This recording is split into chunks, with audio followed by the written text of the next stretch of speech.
Assalamu alaikum dear students and dear viewers. Welcome back to education classes, and the video is meant for class 11th, and our topic is problems of secondary organization of secondary education in India and its solution. कल हमने कुछ problems discuss किए हैं और आज हम आगे discuss करने जा रहे हैं।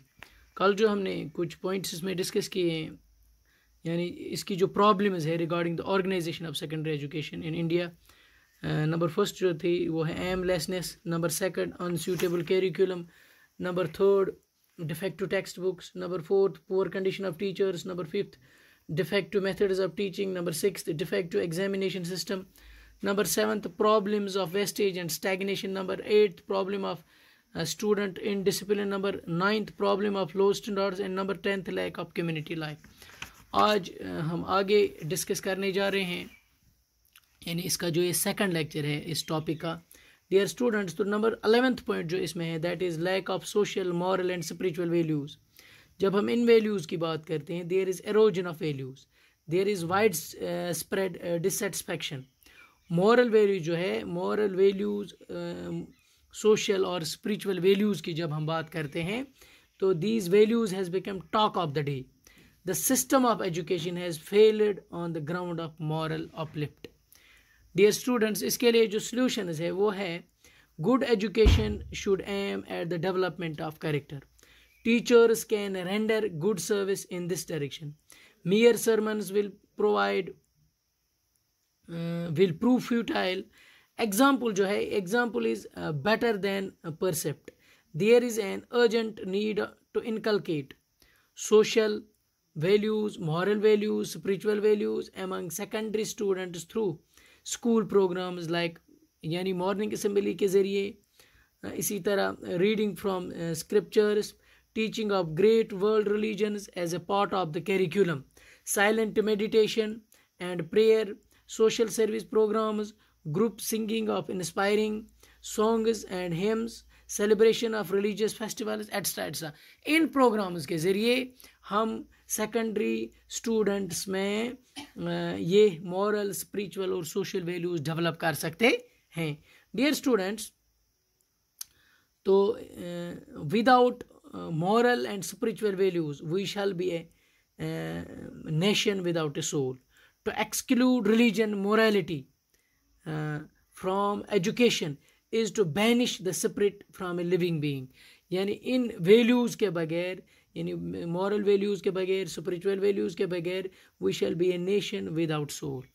ये आप उसी तरह कंसिडर कर सकते हो जिस तरह एक इंसान है उसमें एक सोल है। सोल के बगैर इंसान क्या हो सकता है, या एक नेशन सोल के बगैर क्या हो सकता है।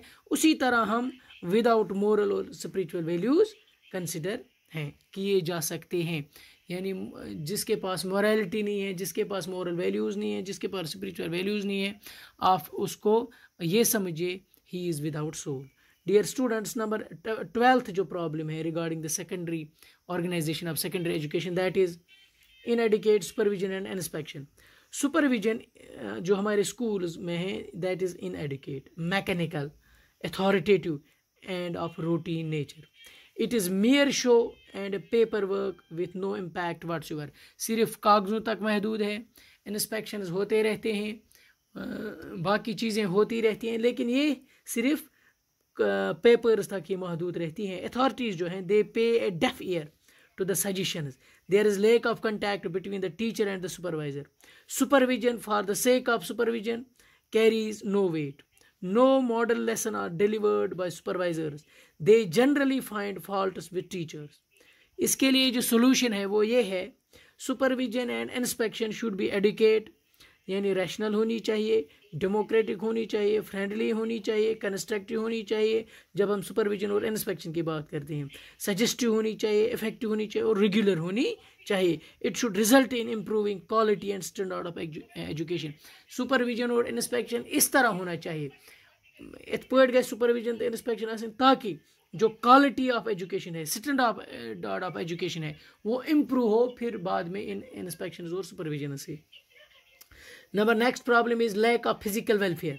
हमारे जो सेकेंडरी स्कूल्स है they are not careful with regard to the physical development of the students. Most of the institutions जो है they do not have playgrounds and other games materials. Regular games facilities are not available. Institutions also fail to provide other health programs.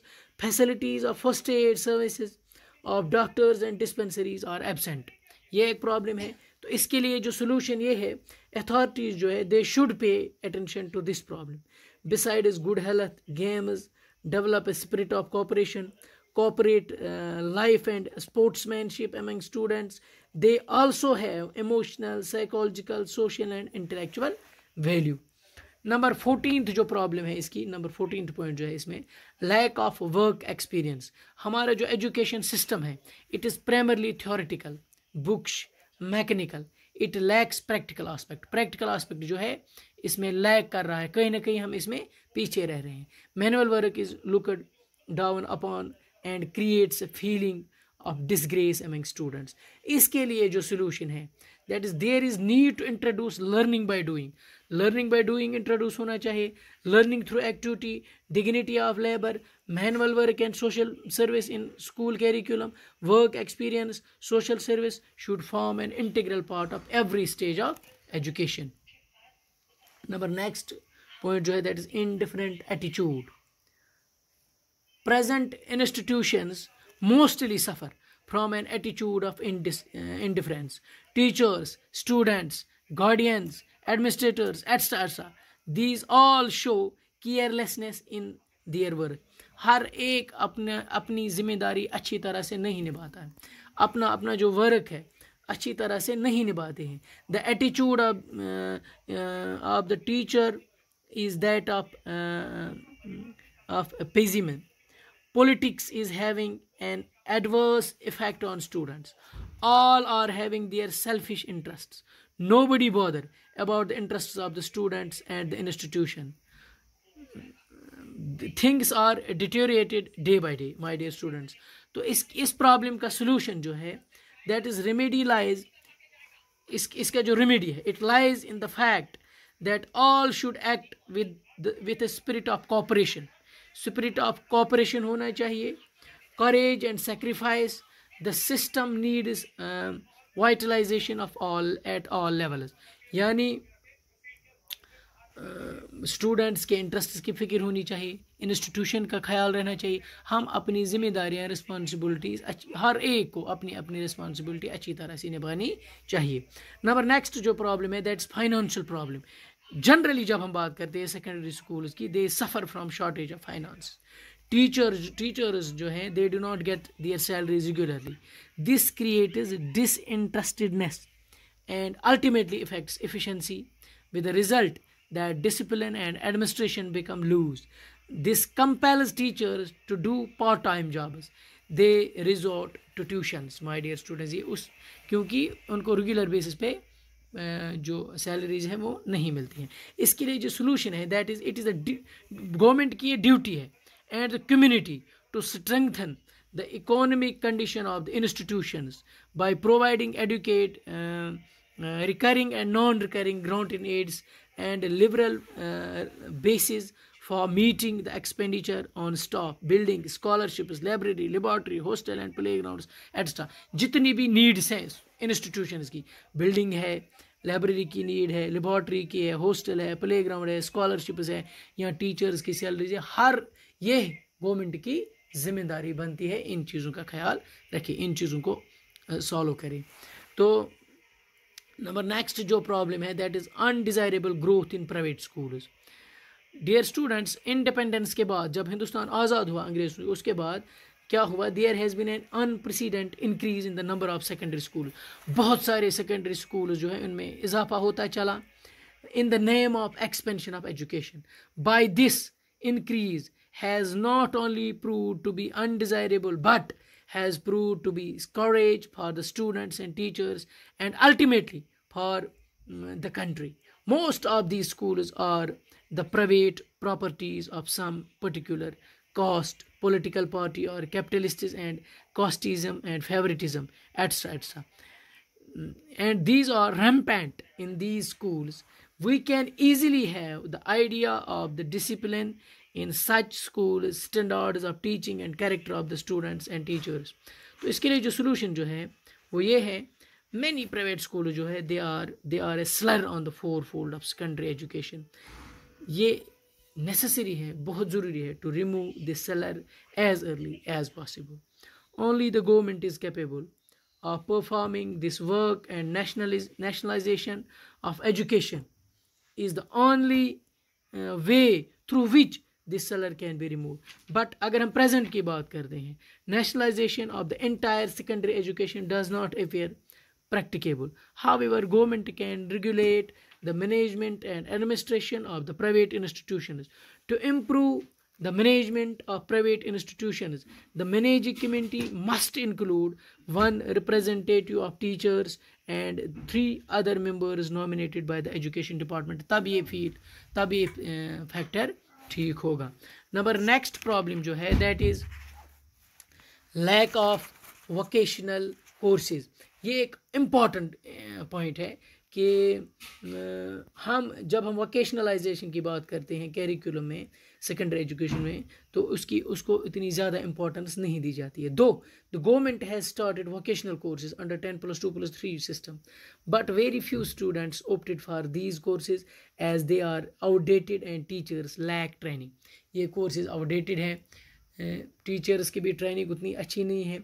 और जो हमारा जो curriculum है, the form of curriculum which was fixed, जो Britishers ने उस वक्त fix किया, ब्रिटिश रूलर्स ने, keeping in view their own interest, generally वही हम यूँ कहेंगे कि वही सिस्टम अभी भी कंटिन्यू है, वही कैरिकुलम अभी भी कंटिन्यू है. तो कैरिकुलम में चेंज लानी ज़रूरी है माय डियर स्टूडेंट्स. तो अभी एक डिसीजन लिया है गवर्नमेंट ने, जो एजुकेशनल पॉलिसी है वो चेंज हुई है. पहले जो 10+2 का सिस्टम हुआ करता था, अब ये चेंज हुआ है. अब इस तरह से पॉलिसी हुई है 5+3+3+4, यानी पहले 5 साल nursery, LKG, UKG, first, second, third, उसके बाद थर्ड, फोर्थ, फिफ्थ 3 साल, उसके बाद 6th, 7th, 8th 3 साल, उसके बाद 9th, 10th, 11th, 12th 4 साल, उसके बाद जो कॉलेज लेवल का 3 साल और 1 साल, और जो PG उसके बाद हो सकता है, जो PG करना चाहता है यानी पोस्ट ग्रेजुएशन. और जो MPhil का जो ये मसला था, MPhil के बगैर PhD नहीं होता था, MPhil को अब एक्सक्लूड किया गया है, उसको अब ख़त्म किया गया है. अब सीधे जो स्टूडेंट है वो ग्रेजुएशन के बाद PG के बाद डायरेक्ट PhD कर सकता है.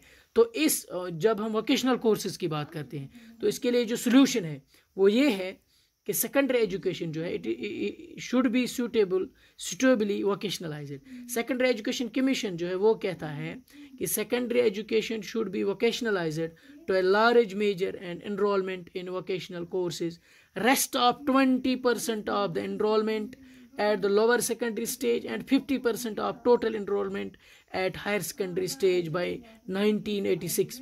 Indian Education Commission, या हम उसको कोठारी कमीशन भी कहते हैं, उसने वो कहता है कि link between education and productivity can be forged through vocationalization of education, especially at the secondary school level. Dear students, in order to impart education of vocational subjects, persons of different professions of the city, district and the state should be invited from time to time. The student should be given opportunities for acquiring practical knowledge in the vocations which are carried on the neighborhood of the school. Number next जो problem है that is lack of proper guidance and counseling. हमारी जो country है, secondary school जो है they generally, हमारे मुल्क में जितने भी सेकेंडरी स्कूल्स हैं, they generally suffer from lack of guidance and counselling. Therefore education is pursued aimlessly. In the absence of guidance service, students choose educational courses and vocations blindly, and the result is therefore failure, frustration, maladjustment and loss of both the individual and the society. Thus the career of the student is being spoiled.